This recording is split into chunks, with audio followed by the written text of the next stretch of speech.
नमस्कार जय जगन्नाथ। आज अध्याय को आपण मानक स्वागत। ओम नमो भगवते वासुदेवाय। अष्टम अध्याय। अष्टमे लक्ष्मी विष्णु बरी शुद्धा आणन्ते धन्वन्तरी असुरे हरन्ते ता बळे विष्णु मोहिनी रूप हेले।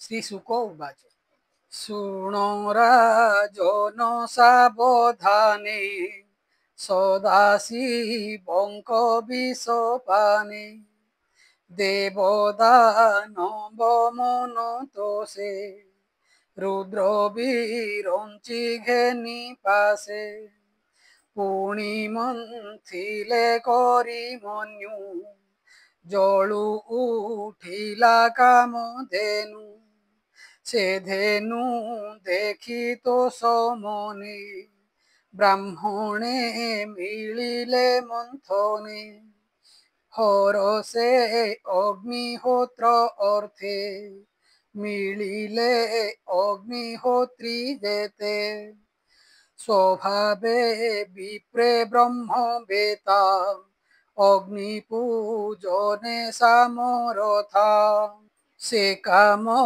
धेनु घेनि गले आनंद मने यज्ञ कले पुणी मंथिले सुरदेवा उठिला अश्व उच्चैश्रवा से सर्व लक्षणे सुंदर शशांक सदृश पांडुर से अश्व देखी बळी चिते श्रद्धा बसिला अंतर्गते ईश्वर तार मन जानी बोइले इंद्र शुण बाणी तोहर अश्व ए उचिते से नेउ आंभ सनमते पुणी मंथिले एक चिते उठिला गज ऐरावते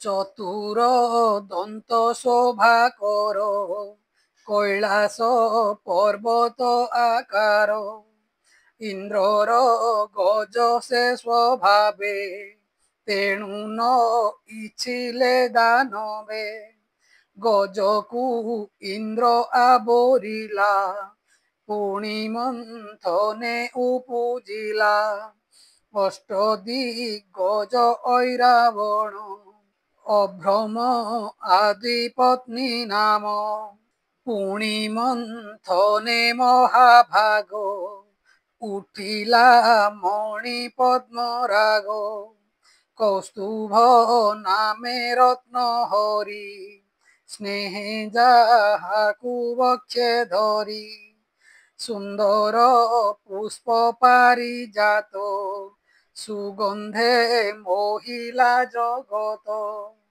तक्षणे उठिला गगने मिलिला सचिपति बने पुणी मंथिले बाहुबले मंदर क्षीर सिंधु जले उठिले अपसरा वृंद सुस्वरे करी गीत नाद रत्न मेखला कोटि तटे कुचे कांचला सुप्रकटे रत्न भूषणे सोहे ग्रीवा रूपे की पटांतर देवा हारोके यूर झटकंती गगने जेने तारा पंती चाहन्ते कटाक्ष लोचन जे रूपे त्रिलोक्य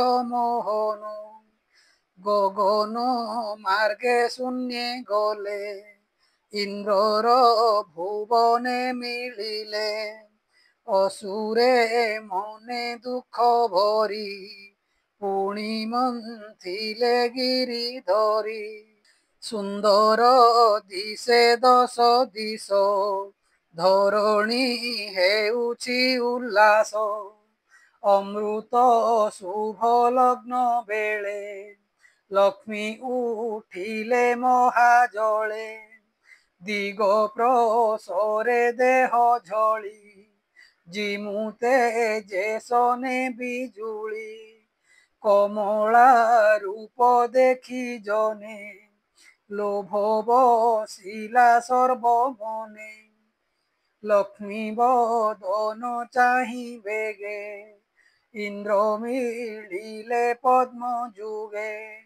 ରତ୍ନ ଆସନ ଦେଲା ଆଣି ଯହିଁ ବିଜଏ କମଳିନୀ।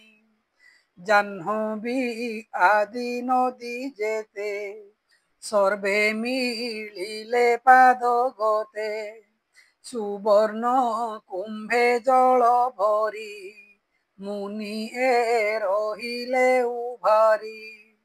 ଧରଣୀ ଦେଲା ଔଷଧି ଅପରେ ଅଭିଷେକ ବିଧି। ଐରାବତ ପୁଣ୍ଡରୀକ ଏବେନି ହସ୍ତିଙ୍କ ନାୟକ। ସୁବର୍ଣ୍ଣ କୁମ୍ଭେ ନୀର ଭରି ଢାଳିଲେ ଥୋର ହସ୍ତେ ଧରି। ସୁରଭି ପଞ୍ଚାମୃତ ଧାରେ ସିଞ୍ଚିଲା କମଳା ଉପରେ। ମଧୁମାଧବ ବେନି ମାସେ ମିଳିଲେ କୁସୁମ ସୁବାସେ। ମିଳି ଅଶେଷ ମୁନି ଗଣେ ଆଗମ ନିଗମ ପ୍ରମାଣେ। କଲେ ଯେ ଅଭିଷେକ ବିଧି ନିଗମ ମାର୍ଗେ ଯେ ପ୍ରସିଦ୍ଧି। ଗନ୍ଧର୍ବେ କଲେ ଗୀତ ନାଦ ନାଚନ୍ତି ଅପସରା ବୃନ୍ଦ। ପ୍ରଣବ ମୃଦଙ୍ଗ ଗୋମୁଖ ମୁରଜ ଯନ୍ତ୍ର ଯେ ଆନକ। କମ୍ଭୁକାହାଳ ବେଣୁ ସ୍ମନ ଗଜନ୍ତି ଶୂନ୍ୟ ପଥେ ଘନ। ସକଳେ ମିଳି ଚଉପାଶେ ସୁବାକ୍ୟ ବେଦ ମନ୍ତ୍ର ଘୋଷେ। ହସ୍ତି ଏ ରତ୍ନ କୁମ୍ଭେ ନୀର ଢାଳିଲେ କମଳାର ଶିର। କ୍ଷୀର ଜଳଧି ଉଠି ତୋଷେ ମିଳିଲା କମଳିନୀ ପାଶେ। ପିତ ବସନ ବେନି ଦେଲା ଅମ୍ଳାନ ପଙ୍କଜର ମାଳା। ବରୁଣ ଦେଲା ଦେବୀ ଗଳେ ମତ ମଧୁପ ଯହିଁ ରୋଳେ। ନାନା ଭୂଷଣ ରତ୍ନ ଜ୍ୟୋତି ସେ ବିଶ୍ୱକର୍ମା ପ୍ରଜାପତି। ହାର କଙ୍କଣ ଅବନ୍ତସ ରତ୍ନ ଝଟକେର ବିତ୍ରାସ। ସେ ଦେବୀ ଅଭିଷେକ ଅନ୍ତେ ପଙ୍କଜ ମାଳା ଘେନି ହସ୍ତେ। ପାଦେ ଚଳନ୍ତେ ମହି ତଳେ ରତ୍ନ କୁଣ୍ଡଳ କର୍ଣ୍ଣେ ଦୋଳେ। ସୁଶୁଭ୍ର ହାସ ଶୁଭ୍ର ଦନ୍ତୀ ହୃଦେ ପୟୋଧର ଚଳନ୍ତି। ମୁକୁତା ହାର କୁଚ ଶିଖେ କୁଙ୍କୁମ ଲେପନ ସୁରେଖେ। ଚରଣେ ରଣିତ ନୂପୁର ସୁଘୋଷ ଶୁଭଇ ମଧୁର। ପଥେ ଚାଲନ୍ତେ ଜନମାତା ରୂପେ କି ଦିଶେ ହେମଲତା। ବିଷ୍ଣୁ ଚରଣେ ମନ ଦେଇ ଆନନ୍ଦେ ବେନି ପାଶେ ଚାହିଁ। ଅଶେଷ ବ୍ରହ୍ମାଣ୍ଡ କାରଣ ବ୍ରହ୍ମା କଳ୍ପଇ ଯାବରଣ। ଯଦ୍ୟପି କନ୍ୟା ରୂପ ଧରେ ମନନ ରମେ ଅନ୍ୟ ବରେ। ଗନ୍ଧର୍ବ ସିଦ୍ଧ ଯକ୍ଷ ସୁର ଥିଲେ ଯେ ଚାରଣ ଅସୁର। ଯେଣୁ ମିଶ୍ରିତ ଦୋଷ ଗୁଣ ତେଣୁ ତାଙ୍କରେ ନାହିଁ ମନ।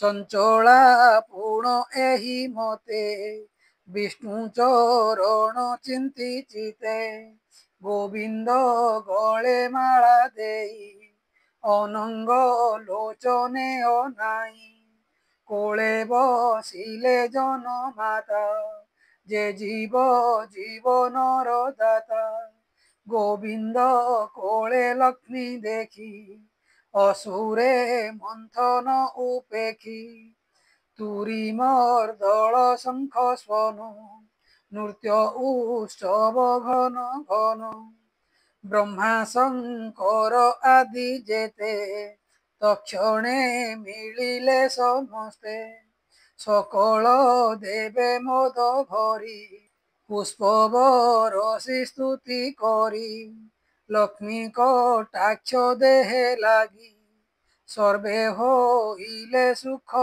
ଭୋଗୀ ସତ୍ୟାଦି ପୁଣ୍ୟଶୀଳ ଗୁଣେ ଯୁକ୍ତ ହୋଇଲେ ତତ୍କ୍ଷଣେ ଲକ୍ଷ୍ମୀ କି ନ ଲଭି ଅସୁରେ ବିଗୁଣ ବହିଲେ ଅନ୍ତରେ ନିର୍ବଳ ହୋଇଲେ ସ୍ୱଭାବେ ଲୋଭ ବସିଲା ହୃଦ ଭାଗେ ଉଦ୍ବେগে ହୋଇଲେ କାତର ଲଜ୍ଜା ସ୍ୱଭାବ ଗଲା ଦୂର ଚାହାନ୍ତି ଅନ୍ୟ ଅନ୍ୟ ମୁଖେ ପୁଣି ମନ୍ଥିଲେ ମନ ଦୁଃଖେ ମନ୍ଥନେ ଉଠିଲା ବାରୁଣୀ ରୂପେ ଶୋଭିତ କମଳିନୀ ଅସୁରେ ହସିଣ ଉନ୍ମତେ ସେ କନ୍ୟା ଲୋଭିଲେ ସମସ୍ତେ ପୁଣି ମନ୍ଥିଲେ ତୋଷ ମନେ ପୌରୁଷେ ହରସ ବଦନେ ଅଦ୍ଭୁତ ପୁରୁଷ ଉପୁଜେ ତେଜେ ସକଳ ରୂପ ଗଞ୍ଜେ ହସ୍ତିର ଶୁଣ୍ଢ ପ୍ରାୟ ହୋଇ ଲମ୍ବେ ଉଦଣ୍ଡ ଭୁଜ ଦୁଇ ସୁନ୍ଦର କମ୍ବୁଗ୍ରୀବା ସାଜେ ଅରୁଣ ଲୋଚନ ବିରାଜେ ଶ୍ୟାମ ତରୁଣ ରୂପ ସୋହେ ରତ୍ନଭୂଷଣ ମନ ମୋହେ ହୃଦେ ଲମ୍ବଇବନ ମାଳ ସୁନ୍ଦର ଅଳକା କପୋଳ ସିଂହ ବିକ୍ରମ ଶୁଭ୍ର ଅଙ୍ଗ ପୀତ ବସନ କୋଟି ଭାଗ ରତ୍ନ ବଳୟ ମଣି ବନ୍ଧେ ଅମୃତ କୁମ୍ଭ ଘେନି ସ୍କନ୍ଧେ ସେ ରୂପ ନାରାୟଣ ଅଂଶେ ଧନ୍ୱନ୍ତରୀ ରୂପ ପ୍ରକାଶେ ସ୍ୱଭାବେ ଆୟୁର୍ବେଦ ଗୁରୁ ଧୀର ସ୍ୱଭାବେ ଯେହ୍ନେ ମେରୁ ଅସୁର ଗଣ ତାହା ଦେଖି ଧାଇଁଲେ ମନ୍ଥନ ଉପେକ୍ଷୀ ଲୁଟିଲେ ସର୍ବବସ୍ତୁ ବଳେ ଦେବଙ୍କୁ କରି ଅବହେଳେ ଅମୃତେ କୁମ୍ଭ ଅତି ଭରେ ଥିଲା ଯେ ଧନ୍ୱନ୍ତରୀ କରେ ସେ କୁମ୍ଭ ବଳେ ଅପହରି ଧାଇଁଲେ ଘୋର ନାଦ କରି ପ୍ରତାପେ ଗର୍ଜିଣ ଧାଇଁଲେ ପର୍ବତ ଉପରେ ଉଠିଲେ ଦେବେ ଦୁଃଖିତ ମନ ହୋଇ ଗୋବିନ୍ଦ ପାଦ ତଳେ ରହି ବୋଲନ୍ତି ରଖ ନାରାୟଣ ଘୋର ସଙ୍କଟୁ ଆମ୍ଭ ପ୍ରାଣ ଅମୃତ ଭଖିଲେ ଅସୁରେ ଆମ୍ଭେ କି ଥିବୁ ସ୍ୱର୍ଗପୁରେ ନିଶ୍ଚୟ ହୋଇଲୁ ଅନାଥ ଶରଣ ରଖ ଜଗନ୍ନାଥ ଏମନ୍ତ ଦେବଙ୍କ ବିକଳ ଦେଖି ହସନ୍ତି ଆଦି ମୂଳ ସ୍ୱଭାବେ ପରମ ଆନନ୍ଦ ଭକ୍ତ ବତ୍ସଳ ଆଦି କନ୍ଦ ବୋଲନ୍ତି ଶୁଣ ଦେବତାଏ ଚିତ୍ତେ ନ କର ତୁମ୍ଭ ଭୟେ ମୁଁ ଆଜ ଯୋଗ ମାୟା ବଳେ ଅମୃତ ଆଣିବହି ଛଳେ ତକ୍ଷଣେ ଅସୁରଙ୍କ ଦେହେ ହରି ପଶିଲେ ମାୟା ମୋହେ ଅସୁରେ ଚିତେ ଗର୍ବ ବହି ବୋଲନ୍ତି ଏକୁ ଆରେ ଚାହିଁ କେହି କାହାକୁ ନ ଗଣନ୍ତି ମୁଁ ଆଗେ ଭଖିବି ବୋଲନ୍ତି ଦେବଙ୍କ ଭାଗ ଆଗେ ଦେବା କେବଲେ ଆମ୍ଭେ ହିଁ ଭୁଞ୍ଜିବା ଆମ୍ଭର ତୁଲେ ଦେବେ ଦୁଃଖୀ ଆମ୍ଭେ ଯେ ତାହାଙ୍କୁ ଉପେକ୍ଷୀ ବଳେ ଆଣିଲୁ ସୁଧା କୁମ୍ଭ ଏମନ୍ତ ବହି ମହାଦମ୍ଭ କେହି କାହାକୁ ନ ଗଣନ୍ତି ଧର୍ମ ଅଧର୍ମ ବିଚାରନ୍ତି ମଧ୍ୟେ ଅମୃତ କୁମ୍ଭ ଥୋଇ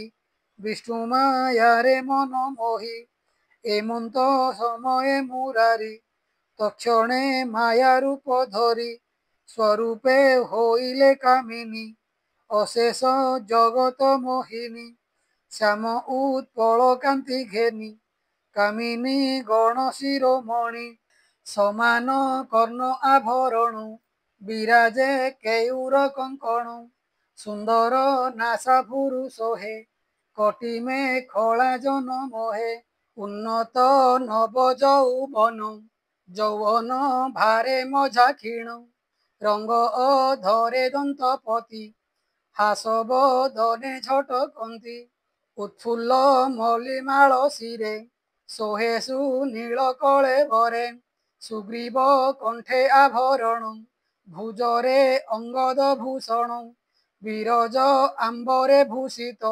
ବିସ୍ତାର ନିତମ୍ବ ଶୋଭିତ କଟିମେ ଖଳା ମନୋରଞ୍ଜେ ଉଜ୍ଜ୍ୱଳ ମଣିଗଣ ଗଞ୍ଜେ ଚରଣେ ନୂପୁର ବାଜେଣି ସୀମନ୍ତ ମଧ୍ୟେ ଶୋହେ ମଣି ସର୍ବାଙ୍ଗେ ଭୂଷିତ ଭୂଷଣ ଭୁରୁ ବିଳାସ ବିମୋହନ ହାସ୍ୟ ଅସୁରଚିତ ହରି ମୋହିନୀ ରୂପେ ବସ କରି ଚିତେ ଅନଙ୍ଗ ଉଦ୍ଦୀପନେ ହରି ପଶିଲେ ତାଙ୍କ ମନେ ବ୍ରାହ୍ମଣ ଜଗନ୍ନାଥ କହେ ଅସୁରେ ହରି ମାୟା ମୋହେ ଅମୃତ ଭକ୍ଷଣ ପାଶୋରି ବିଷ୍ଣୁଙ୍କୁ ରହିଲେ ଆବୋରି ବିଷ୍ଣୁ ଯୁବତୀ ରୂପ ବାଣୀ ସଙ୍କଟୁ ତର ଏହା ଶୁଣି